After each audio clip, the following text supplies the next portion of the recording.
A graça e a paz do Senhor Jesus. Queridos, estamos aqui para estudar a lição de número 1, né? A nossa lição aqui, nós vamos estudar nesse trimestre aqui, da lição de jovens e adultos, nós vamos estudar os heróis do Novo Testamento, né? Nós temos aqui a primeira lição, João Batista, o precursor do Nazareno, né? João Batista sempre se apresentou aí como aquele que foi enviado por Deus para preparar o caminho do Senhor Jesus, né? Uma lição muito importante. O nosso texto básico daqui da nossa lição está em Mateus capítulo 1, capítulo 3, versículo 1 a 4 e 6. E Lucas capítulo 3, versículo 15 a 18. O nosso textuário diz: no dia seguinte, João viu a Jesus que vinha para ele e disse: eis o Cordeiro de Deus que tira o pecado do mundo. João capítulo 1, versículo 29. Né? Bem, na nossa introdução, né, nós vemos aqui ao menos 3 personagens neotestamentários que são identificados como João. Primeiro, o apóstolo, né, que é o autor dos evangelhos, das 3 epístolas, e autor também do Apocalipse, né? E também a Bíblia apresenta também João Marcos, né? Como também o outro João, ok? Então nós vemos aqui o João apóstolo, que escreveu as 3 epístolas, escreveu o Evangelho e o Apocalipse. E João Marcos também, né? Que escreveu o livro de Marcos, ok? E João Batista, que não escreveu nada, né? Foi só um homem usado para preparar o caminho do Senhor Jesus, ok?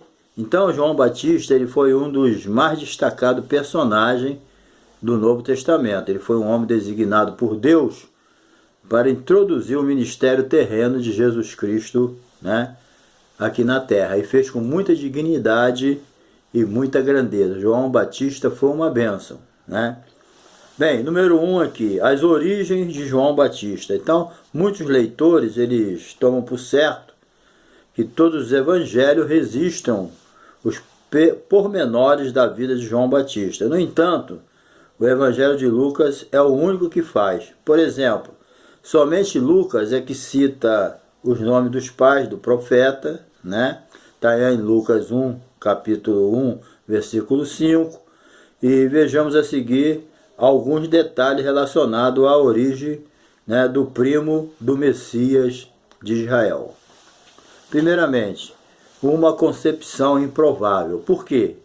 Embora Zacarias e Isabel fossem justos diante de Deus, esse casal, eles eram estéril, né? Além de ser estéril, ambos estavam muito idosos, já estavam bem velhinho, né? Para ter filho não tinha condição. Está lá em Lucas 1, capítulo 1, versículo 6 e 7.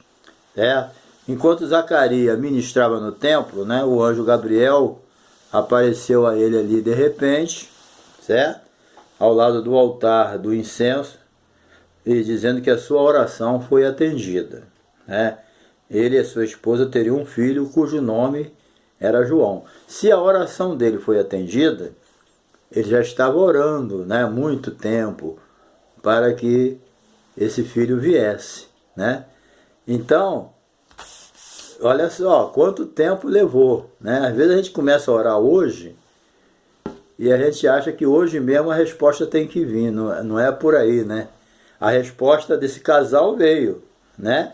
A resposta de Zacarias chegou, mas chegou, já estava velho, mas chegou.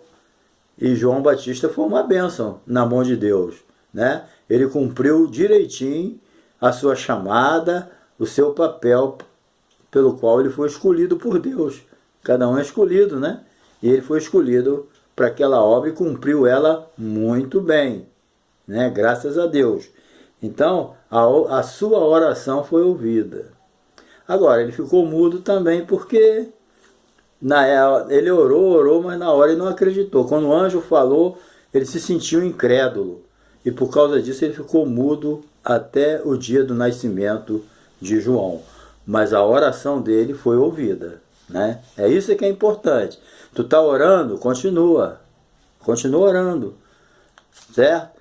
A demora às vezes não significa que tu não vai ser atendido. E às vezes a demora é no nosso entendimento. Porque para Deus não existe demora. Ele faz tudo na hora certa, certo? Pode ter certeza. Bem, os propósitos e consequências. João Batista, ele seria a alegria dos seus pais, né? Levaria muitos israelitas de volta ao Senhor e prepararia o povo para a vinda de Cristo. Foi isso que ele fez, né? O João Batista é um cara muito austero, né? Muito forte nas suas convicções e ele não brincava não, certo? A palavra dele era dura, mas era aquilo que Deus mandava ele falar. Ele não titubeava não, certo? Houve um tempinho ali que ele foi obrigado a chamar aqueles fariseus de raça de víbora. E falou que até, né, porque eles ficavam se gloriando, não precisamos de João Batista, não precisamos de mensagem de ninguém, porque nós somos filhos de Abraão. Eles se gloriavam nisso, né? Mas João Batista falou que até daquelas pedras Deus podia suscitar filhos de Abraão. Então, aquilo ali não era motivo para eles se gloriarem, né? Porque hoje nós somos filhos de Abraão, mas não segundo a carne, mas pela fé, né? Então, o aparecimento repentino, inesperado de Gabriel, bem como a notícia incrível, né, de que ele transmitiria, trouxeram consequências inesperadas na vida do sacerdote. Mudou tudo, né? Mudou tudo, além da mudez, até o nascimento da criança. Informações adicionais agora. Lucas oferece informações adicionais a respeito da origem de João Batista, certo? Vamos ver aqui. Por exemplo, o evangelista deixa claro que no 6º mês de gravidez de Isabel, o anjo Gabriel foi enviado a Maria, mãe de Jesus, né? Então, 6 meses depois do anjo Gabriel ter visitado Zacarias, ele visita Maria, mãe de Jesus, certo? Então, além disso, o evangelista também diz que a casa de Zacarias e Isabel, consequentemente o lar da infância de João Batista, ficava em uma cidade, numa região montanhosa, né, de Judá, certo? Está lá em Lucas 1, 39 e 40. Número 2 aqui, os hábitos e a personalidade de João Batista. De acordo com Lucas, João permaneceu no deserto até o início da sua atividade profética em Israel. Então nós vamos ver aqui algumas dessas peculiaridades desse personagem abençoado aqui que foi João Batista. Hábitos em comum, eram muito rústicos, né? A aparência de João Batista e o modo como ele vivia, certo? Os evangelhos sinóticos nos descrevem em poucas palavras o aspecto exterior e a vida austera do profeta. Ele usava como vestimenta uma túnica áspera, grosseira, tecida com pelos de camelo. Assim também, né, se vestia Elias. Ele, se fosse hoje, ia dizer que ele estava imitando Elias, né? Porque Elias se vestia mais ou menos assim. Era fácil de se identificar. Uma vez ele embargou lá uns mensageiros, mandou uma mensagem para o rei, e o rei Acasias perguntou como é que ele era, esse sujeito. Aí explicaram como é que ele era, tinha um cinto aí, né, de couro grosso. Aí ele falou, já sei quem é, é Elias, né? Então Elias era facilmente identificado pela sua forma de agir, de falar e de vestir. E João Batista também não ficava para trás. Era muito fácil por alguém identificar esse homem de Deus chamado João Batista pela sua vestimenta, né? Pela sua forma de viver. Então, a gente espera também, né, que hoje o crente também seja identificado assim, né? O crente seja identificado pela sua forma de vestir, de viver, de falar, de se comunicar. Isso é muito importante, né? Alguém olhar a atitude de uma pessoa e falar, isso aí é crente, esse aí é cristão, né? Pela forma como ele se veste, como ele se comunica, né? Isso é muito importante na vida da gente, nesse mundo conturbado, moderno que nós vivemos hoje, né? É muito bom alguém te identificar através da sua forma de agir, de viver, de se vestir e por aí afora, né? Que os nossos hábitos venham nos identificar como cristão. Bem, os traços aí da sua personalidade, vamos ver. Os evangelhos deixam transparecer que João Batista era um indivíduo austero e sério, corajoso, que não se intimidava com ameaça. Ameaçar João Batista era perder tempo, né? Era como Elias, né? Ameaçar Elias era perder tempo. Ameaçar João Batista era perder tempo. Com certeza ele sofreu ameaças, né? Mas não se importava com isso. Ele tinha um objetivo de cumprir o propósito de Deus. João Batista era aquele tipo de pessoa que tinha consciência da sua chamada, tinha certeza daquilo que Deus fazia na vida dele, sabia que foi enviado por Deus. Então tudo isso corroborava para que ele se mantesse firme na sua posição, né? De pregador, de homem que veio para ser o precursor do Messias, né? Ele tinha convicção disso. Ele era a voz que clamava no deserto. E milhares de pessoas iam lá no deserto ouvir ele, né? Ou ouvi-lo. Certo? Então, o Evangelho deixa transparecer que João Batista era um indivíduo dessa natureza. Corajoso, ousadamente ele repreendeu Herodes e manteve-se firme diante daqueles que fala, mas ele não mostra nenhuma sintoma de arrependimento. Entendeu? Ele mostrou a realidade para Herodes e Herodes não evidenciou nenhum tipo de arrependimento.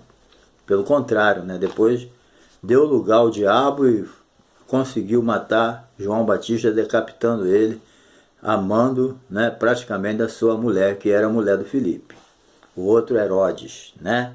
Uma complicação aí, mas João Batista botou o dedo na ferida dele, entendeu? Ele não ficou inocente. Ministério de João Batista, vamos lá. A descrição que os evangelhos fazem sobre o ministério de João Batista, né, é breve e a narrativa sinótica de Mateus, Lucas e Marcos é bastante similar em suas conclusões. Ele pregava uma mensagem cujo tema principal era arrependimento. Isso aí é muito importante. O arrependimento é a base da mudança de vida, certo? A pessoa tem que se arrepender. Mudança de pensamento, né? Com certeza depois vem a mudança de comportamento. Enquanto o pensamento não muda, o comportamento não muda, porque nós somos transformados pela renovação do nosso entendimento, da nossa mente, né? Tem que acontecer uma metamorfose na nossa mente, certo? Para poder funcionar do jeito que a palavra de Deus ensina, né? Então, é importante isso. João começou com arrependimento, né? Jesus começou com a pregação do arrependimento, a igreja primitiva. Então, a necessidade do ser humano é de dar meia volta para o pecado e voltar para Deus. É isso. Então, o pregador do arrependimento. É importante ressaltar na atuação de João que seus seguidores, ao ouvir sua mensagem, foram tomados de um forte quebrantamento, né? A Bíblia diz que sacrifícios agradáveis ao Senhor é um coração quebrantado. Então, a mensagem de João trazia contrição, trazia quebrantamento, certo? Porque ele pregava com poder, com autoridade, era usado por Deus. Pregação que faz cosquinha não resolve. O pecador tem que ser confrontado pela palavra, o pecado tem que ser confrontado, não adianta, né? A gente querer passar a mão. Não. Se não haver confronto, não tem mudança de vida, não tem arrependimento. É lógico que quando somos confrontados, nós temos duas decisões. Ou se quebrantamos, se arrependemos, se convertemos e voltemos para o Senhor, ou voltamos, ou senão a gente fica com a mente cauterizada aí, achando que não tem nada demais. Mas o arrependimento é uma necessidade muito grande na vida de todo pecador. Arrependei-vos e convertei-vos, para que sejam cancelados os vossos pecados, e venham sobre vós tempo de refrigério na presença do Senhor. É isso que o arrependimento traz. O arrependimento verdadeiro leva à conversão, e a conversão leva o crente à presença do Senhor, aonde ele sente o alívio, né, espiritual. Aquilo que Jesus disse: vinde a mim, todos vós que estáis cansados e oprimidos, e eu vos aliviarei. Tomai sobre vós o meu jugo e aprendei de mim, que sou manso e humilde de coração, e encontrareis descanso para vossas almas. É isso que a pregação do arrependimento deve levar a pessoa. Levar a pessoa até a presença de Deus, onde ele possa se sentir feliz, né? É isso que é importante. João Batista, em seu ministério, consistia também de anunciar o Messias, né? Após mim vem um que é mais poderoso do que eu. João nunca se engrandeceu. Quando falaram, será que ele é o Cristo? Ele falou, nada disso. Ele podia, eu não, né, querer passar uma impressão. Não, ele cortou logo. E quando vieram fazer uma criticazinha, ele falou, é necessário que ele cresça, que eu diminua. Homem de Deus, né?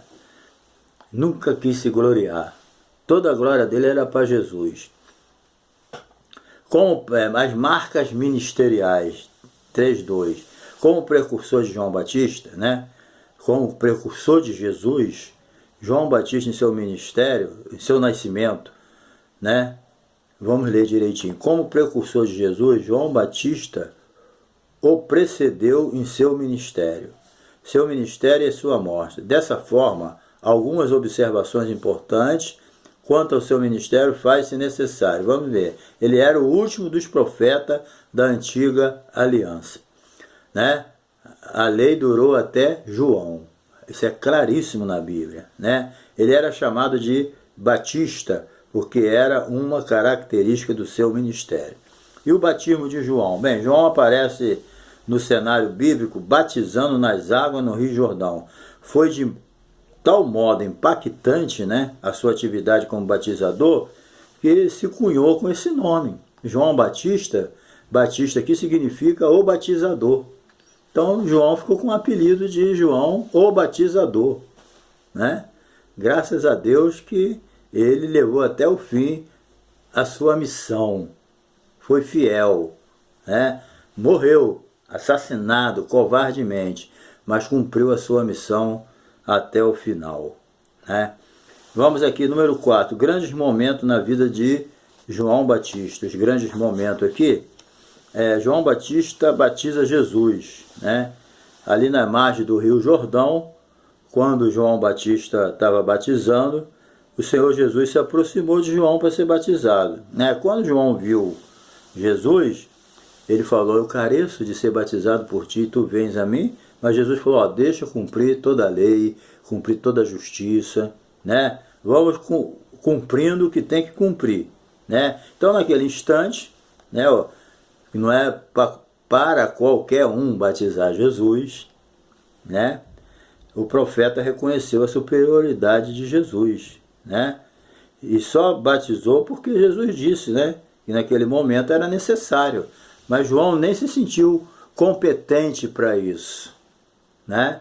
Ele podia, oba, que grande chance, né, que agora eu tenho. Todo mundo, ele tinha consciência de quem era Jesus, e Deus já tinha revelado ele podia se engrandecer. Pô, vou ficar conhecido, eu sou o único que batizou Jesus, né? Mas não. Ele falou, não, eu não sou digno de te batizar, não. Ele falou, vem um aí que eu não sou digno nem de ir lá, desatar os cadastros lá da sandália dele, não. Eu não sou digno nem de limpar o sapato dele, né? Vou batizar ele. Então João foi um homem humilde, né? Embora ele fosse aquele homem, né, de convicções fortes, mas ele era uma pessoa humilde, ele reconhecia o lugar dele. Essa palavra que ele falou me marcou. É necessário que ele cresça e eu diminua. Isso é uma benção, irmão. Não é qualquer um, não. Entendeu? Então, ele batizou Jesus para que tudo fosse cumprido. Número 2, 4:2. João perde seus seguidores. Então, isso aqui é muito importante, entendeu? Em vez de ele ficar nervoso, com raiva, com inveja, com ciúme, né? Porque estava perdendo os seus seguidores, né? Alguém falou, olha, teus seguidores estão seguindo aquele Jesus. Ele, que isso? Não. Ele falou nada. A alegria já chegou. O noivo já chegou. Eu sou amigo do noivo, eu estou feliz com a presença dele. Né? Que maravilha esse pensamento dele, né? E ele, após isso, ele fica feliz, né? Ele advertiu. Está lá em João capítulo 3, versículo 22 a 30. É necessário que ele cresça, que eu diminua. Que pensamento, né, abençoado. Um homem que se conformou com a vontade de Deus. João, tu está perdendo discípulo para Jesus. Amém. É necessário que ele cresça, que eu diminua. Tu tem esse pensamento? Todos nós precisamos ter esse pensamento de crescer diferente, certo? É permitir que Jesus cresça na nossa vida. Quem tem que aparecer na minha vida é Jesus, não sou eu não. É necessário que ele cresça no meu ministério, na minha vida, em todos os aspectos da minha vida. Jesus é que tem que crescer. E é necessário que ele cresça e eu desapareça. Melhor dizendo, é melhor que ele apareça e eu desapareça. É isso que é importante. Entendeu? Tem ministério que a pessoa aparece demais, né? Demais. Parece que é só ele. Jesus tem, infelizmente, tem uns que Jesus não existe mais não. É ele, é ele, é ele. E acabou. Não, é necessário que ele cresça, que eu diminua. As pessoas têm que olhar para mim e ver Jesus na minha vida, nas minhas atitudes, ver Jesus no meu apacentamento, ver Jesus na minha administração, ver Jesus nas minhas pregações, nos meus estudos bíblicos, nas minhas visitações, nas minhas orações. Aleluia! Glória a Deus! Oh, glória a Deus! É preciso isso. Jesus precisa ser visto na nossa vida. Precisa. Como disse o apóstolo Paulo, não sou eu mais quem vive, mas Cristo vive em mim. É um homem cristocêntrico. É isso que Deus quer da gente. E João era. Né? Então João enviou os seus discípulos. 2 dos seus discípulos, João deseja confirmar a natureza do Messias. Então, João enviou, ele estava preso, ele enviou 2 discípulos teus para saber, né? Porque você veja bem, ele estava preso, Jesus não visitou ele, tudo fazia parte de um plano de Deus e da prova que ele tinha que passar, né? Mas ele ficou meio confuso. Ele ouviu lá no batismo Deus falar para ele, esse é meu filho amado em quem eu tenho prazer. E ele viu em forma corpórea o Espírito Santo descer ali em forma de pomba. Ele tinha convicção de que era Jesus, mas depois ele ficou meio confuso que Jesus não visitou ele lá, né? Ele passou a prova dele no final da vida dele. Então ele mandou os discípulos ir lá perguntar a Jesus para confirmar se ele era mesmo o Messias ou precisava vir outro, ou viria outro. Jesus não respondeu, como sempre, Jesus não disse sim nem não. Jesus começou a operar ali milagres. E falou para eles, vai lá, avisa João que os cegos estão enxergando, os mudos falando, os paraplégicos andando, e aos pobres é pregado o reino do céu. Pronto, ele confirmou ali, entendeu? É assim que Jesus fazia. Quando alguém perguntava alguma coisa a ele, são poucos que salvam, Jesus não dizia se era muito ou pouco. Ele dizia, se esforça para entrar pela porta estreita, porque muitos vão procurar entrar e não vão conseguir, porque não quer deixar o pecado. Com o pecado não passa. Entendeu? Então Jesus deixou clara essa situação, mostrando que ele era o Messias para João Batista através dos milagres e da pregação que ele estava fazendo. Então, 4:4 aqui, João tem sua morte decretada, né? João Batista, ele reprovou Herodes, conforme já falamos, o Herodes Antipas, por todas as maldades que ele tinha feito. Sobretudo, protestou, né, contra aquele casamento indevido dele com Herodias. Herodias era mulher do irmão desse Herodes, o Filipe, né? A Bíblia não diz o que houve, mas Filipe se separou de Herodias e o Herodes Antipas segurou ela, né? Bem, então ele foi morto por causa disso. Porque Herodia criou um ódio tão grande de João Batista que ela se programou, criou um plano diabólico para poder acabar com João. Que ela, devido a João ter botado o dedo na ferida dos dois, ela segurou um ódio terrível de João. Não foi fácil, entendeu? E aproveitou aquela brecha ali, né, que o Herodes bêbado falou para a filha dela que daria até o reino, a metade do reino. Então foi uma oportunidade tremenda que eles tiveram, né? Mas João Batista foi embora para estar com o Senhor, né? Foi salvo. Isso aí é que é importante. Então a filha de Herodia, instruída por sua mãe, aproveitou aquela grande oportunidade, né? E exigiu a cabeça de João Batista. E ele foi decapitado. Número 5 aqui, para encerrar. João Batista e Jesus. Então, de acordo com o texto aqui, né, bíblico, o relacionamento entre Cristo e João Batista deu-se em algumas condições muito específicas, provocada pela natureza dos seus ministérios. Vamos saber aqui. Eles eram primos, né? Um disparente e tal, mas eles eram, se crê que era primos, né? E por algumas vezes João foi confundido com Jesus, por causa do ensinar, por causa da pregação que ele pregava, eles achavam, né?